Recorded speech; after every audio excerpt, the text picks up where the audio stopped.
Savannah, I'm so sorry to hear about the loss of your husband. I know that this is a heartbreaking experience, but death is a part of life, and no one can escape it. I'm sure that he did the best he could. In fact, Jim's battle with cancer was a true inspiration to us all. Thanks for your condolences, Mom. Jim had been fighting cancer with incredible resilience for almost 3 years. We had our share of tears, but we also had so many happy memories. I'll cherish those memories forever. I'm still grieving, but I'm starting to feel stronger, Mom. It's a shame that you and Dad couldn't make it to my husband's funeral yesterday, though. Yes, and we're really, truly sorry about that. As we get older, our bodies start to show the wear and tear of time. Just yesterday, I had a minor heart attack which caused immense pain in my chest, and I couldn't even breathe. Your dad was worried about my health, so we decided to stay home so I could rest and he could keep an eye on me. I apologized for not being able to be there for you, Mom. I hope you understand that I've been preoccupied with my husband's funeral. You know, it took time with the arrangements and stuff. Anyways, do you feel better? Oh, yes. I took some rest and now I'm feeling much better. But Savannah, where will you be staying now?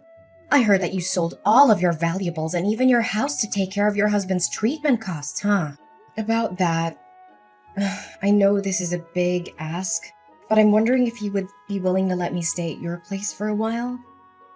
I'm completely broke and I'm really struggling to make ends meet. I promise that I'll work as hard as I can to get back on my feet. I'll also start saving money to rent my own place as soon as possible. Well, we'd be glad to help you out, but I have received word that you are in a state of financial distress as a result of your association with loan sharks. Is that correct? Yes, Mom, I'm also dealing with those people. Honestly, my husband's medical expenses were too expensive for me to handle. I went to the bank, but they didn't agree to lend us any money due to my bad credit score. I really had no other choice but to borrow from loan sharks. Honestly, I can't believe that you're stupid enough to get a loan from those gangsters. I know that they've been to your house and workplace several times demanding payment, and they even beat you up a few times. Is that right? How did you find out about that? Well, if you already know, then I have no reason to hide it anymore. It's true what you just said. They began by threatening me, but their aggression escalated over time, culminating in violence. I'm sorry I didn't tell you sooner, but I didn't want to worry you or anyone in the family. Have you lost your mind, Savannah?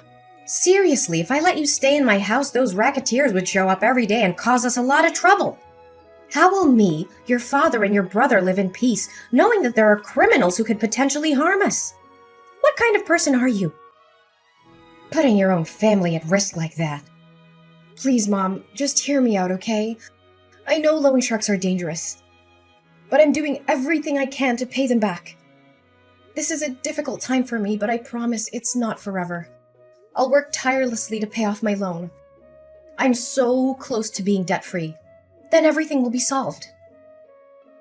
Close to being debt-free? Don't make me laugh. You think I'm stupid enough to believe that?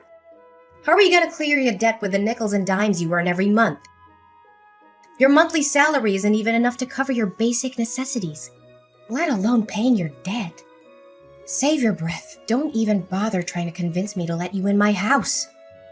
Please believe in me, Mom. I'm working 2 jobs and I'm cutting back on all my expenses. It'll be a matter of time until our family ends up broke because of your stupid debt.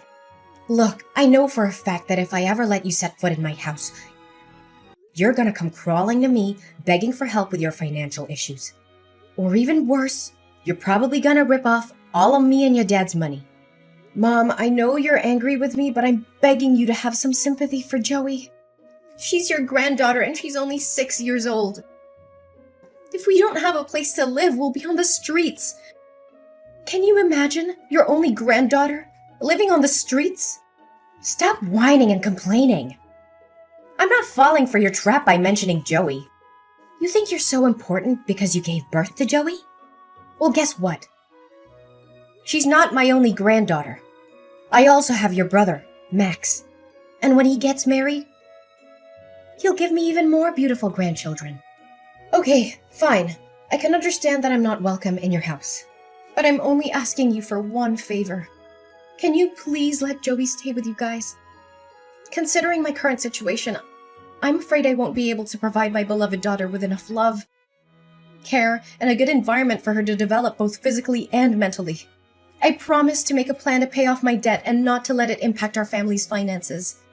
Just please allow Joey to live with you guys. Well, maybe I can agree with that, but give me a few minutes to think. Wait, I just thought of something.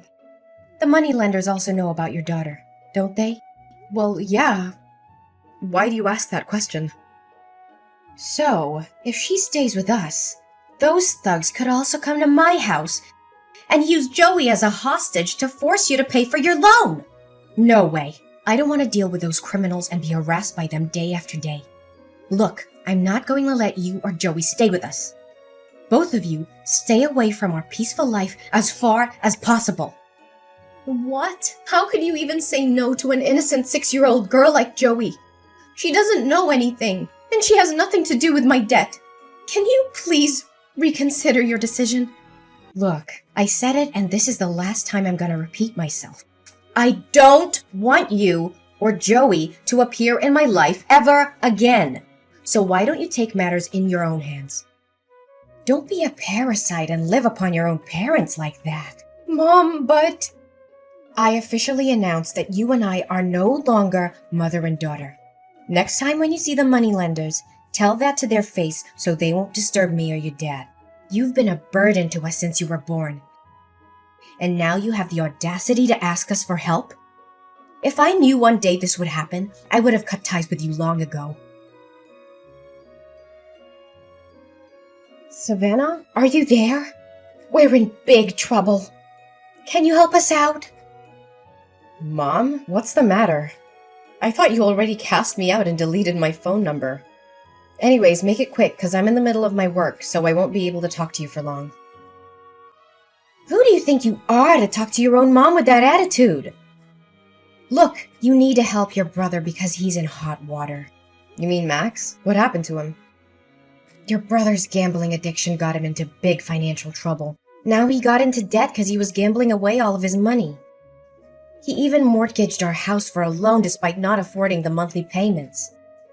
We're in a really bad position right now. If we don't do anything about it, there's a high chance we'll lose our house. Goodness, why am I not even surprised? You already know that Max is addicted to gambling a long time ago, but you never did anything to stop him. When I warned you about the consequences, you told me to shut up. Mind my own business and that he was just gambling for fun.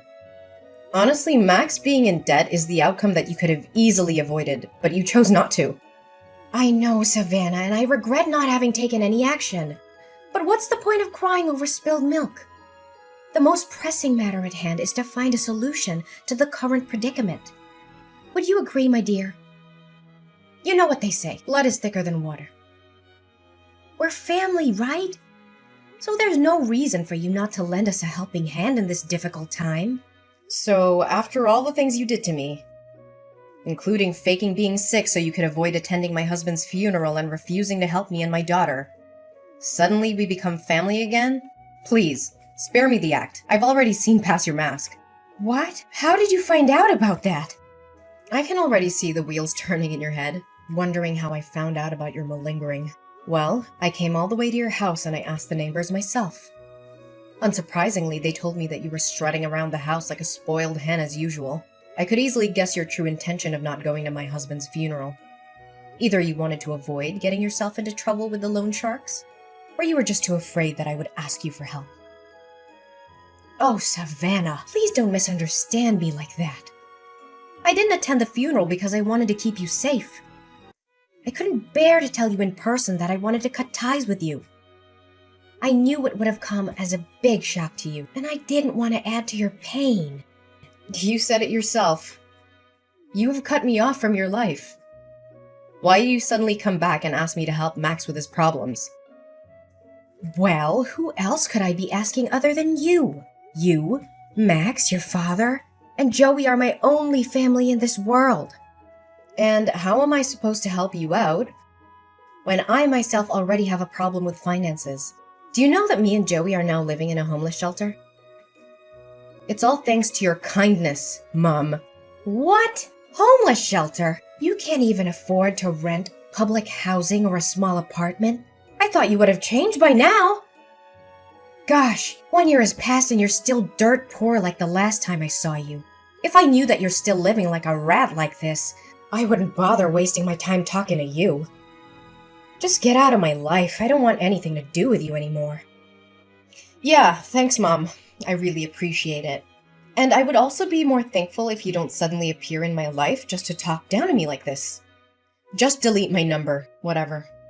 Yeah, I'll delete your number even if you didn't tell me to. Gosh, if anyone finds out that I have a homeless daughter like you, I'd be so embarrassed that I could sink through the floor. Hey, Savannah, can you explain something to me? You again? I thought you already removed my number from your phone. What's the problem this time? Look, I know this sounds crazy, but Max told me he saw you getting out of a fancy car in a stunning dress. He said he was sure it was you because he recognized your birthmark on your shoulder. I don't know what to think.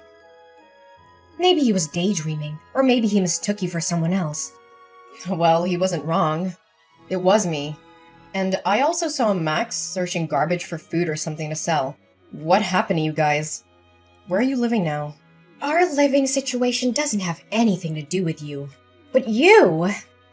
There's no way an impoverished girl with a large debt like you can have an expensive car and luxury clothes like that. It just doesn't add up. How on earth could it happen? I know, this must be a joke. You may be able to fool Max, but I'm not easily misled. Well, suit yourself. You can choose to believe it or not, but it won't change the fact that I'm now living the best life I could have, alongside the people that love and care for me. I would hazard a guess that you're still finding it difficult to make ends meet. Explain to me what happened. How did you get so rich all of a sudden? Wait. Don't tell me that sex worker is your new job. Well, what else could you possibly do other than leeching off rich men? Seriously, if you don't have anything nice to say, please don't say anything at all. Anyways, back to my story. I was minding my business on my way to work when I witnessed a crime. A woman was having her purse snatched, and I knew I had to do something. I chased after the robber and was able to get the purse back. Let me guess. You found a lot of money in the purse and you just decided to keep it for yourself. How convenient for you. If I had known how quickly you can make money like that, I would have told Max to do the same thing. Could you stop interrupting me like that? Goodness, you're just as impolite as the last time we talked to each other. Fine, fine. Go on. I can't believe you dare to talk to your own mom in that manner. Okay, so after I returned the purse to the woman, she invited me to dinner. We shared our stories with each other, and it turned out that she was a wealthy woman named Daisy, whose husband, Mr. Johnson, owned a famous fine dining chain. Mr. and Mrs. Johnson couldn't have children together, so after hearing my story, they expressed their sympathy and decided to adopt me as their daughter and Joey as their grandchild. They were also kind enough to help me pay off the rest of my loan. Whoa, hold on right there. So you're telling me you were adopted by a wealthy family? I thought that only happened in fairy tales. How could you strike it lucky like that? This is totally unfair. You're living the high life while we're stuck living in a tent on the streets. Unacceptable! Well, I guess that's what they always say. When one door closes, another one opens. Actually, it's not unfair at all. In fact, you guys got exactly what you deserved. You ruthlessly told me that you no longer considered me as your daughter anymore. And neither Dad nor Max lifted a finger to stop you. You were all on the same boat, determined to kick me out of the house without even a moment's hesitation. What's even more devastating is that after finding out I was living in the homeless shelter, you didn't offer to help me. On the contrary, you even had the nerve to turn your back on me one more time. Honey, I know what we did was totally wrong, but we don't deserve to be punished like this. Look, Savannah, Mrs. Johnson seems like a kind woman who would be compassionate to what we're going through at the moment. Would you please ask her to adopt your brother as well?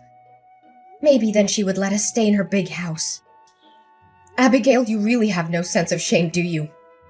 Why would Mrs. Johnson adopt Max when he still has his biological parents on his side? You and the rest of our family abandoned me when I needed you the most. And now that my life is finally starting to look up, you come crawling back to me, expecting help?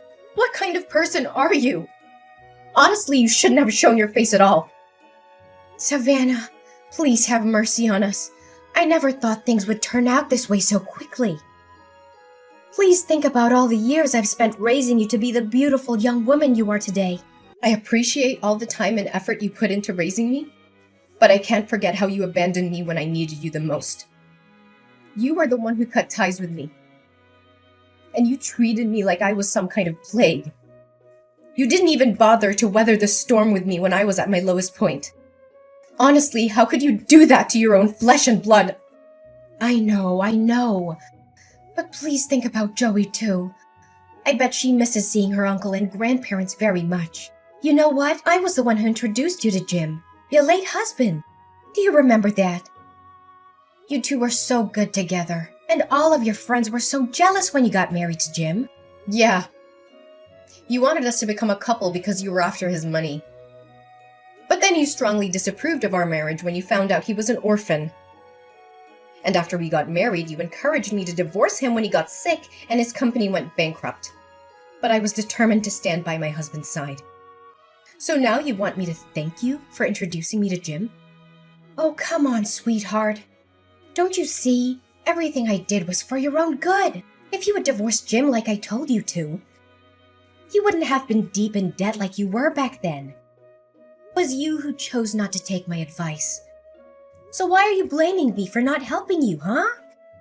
Look, just have a word with Mr. and Mrs. Johnson. Tell them to let us move into their house. Seriously, after getting to know how you treated me, Mrs. Johnson was livid with you. I don't think she even wants to see your face. So don't waste your time begging anymore. It's no use. Why did you appear at my wedding? I don't recall having invited you. And more importantly, how did you find out about it? Oh, Savannah. You might not know it, but I was watching over you the whole time. I know everything about you and your new family. You mean stalking me? Good joke, but serious talk here. You could have chosen anyone. But why an ordinary cashier like Michael? That part I can't understand. I mean, I didn't even know that job exists. Well, there are more important things in a marriage than money, you know. Michael always lights up my world with his positive energy, and we truly love and cherish each other. By the way, I've had enough of your constant texts and calls. I'm also tired of you showing up at my front door and making a fuss. I know Max got himself into trouble again, but ain't no way I'm gonna help you guys. I've already agreed to send you a monthly allowance and rented you a small apartment. That's the best I can do. Please help us, dear daughter. Max got back to his old way again. He swindled the money you sent me, gambled it all away, and ended up in debt again. And I can't believe he was stupid enough to actually steal a car and got caught by the police only 30 minutes after that. Now the victim demands $50,000 for restitution, or else your brother will be sentenced to 5 years in prison. Please do something about it, Savannah. I know you told me about that, but this time I'm not going to help you anymore. It's all your fault that he became like this. You didn't do or say anything to stop him, and you tolerated each and every one of his crimes. Now it's time for him to man up and take responsibility for his action. Please, honey. You know Max is my precious son. I can't stand seeing him being locked up in jail like that. You saw me kneel down and beg for your forgiveness at your wedding. I know we did you wrong, but please give us another chance. It's none of my concern. You should consider yourself lucky that I even let you sit through my whole wedding, even though you cried and made a scene the whole time. My adoptive parents were this close to calling the bodyguard to kick you out. I told you already, I'm not going to help you anymore. Max has to learn his lesson, and so do you. My mother Abigail was desperate to help my brother Max avoid getting arrested for the crime he had committed. She couldn't afford to pay the restitution the court had ordered, so she came up with a crazy plan. She used a fake gun to rob a bank. She was arrested almost immediately and sentenced to 2 years in prison. I do feel sorry for Max and my mom. I visited them in jail every now and then, but they always became angry when they saw me. They threw fits and blamed me for their being in jail. They seemed to be unable to see the error of their ways. After my dad left alone in the house, I invited him to live with us and my husband Michael. However, he refused, feeling ashamed of what he had done to me. He chose to live by himself in the apartment that I had rented for him. I hope that in the future, I'll be able to convince him to move in with us. After all, we are still a family. Looking back at everything I went through, I am so grateful for my life. There were times when I thought I couldn't make it, and I even considered suicide. But I found the courage to overcome tremendous challenges in life. I hope that my story can inspire others who are still fighting their own battle. No matter how difficult things may seem, it's important to never give up. There is always hope, and you are not alone.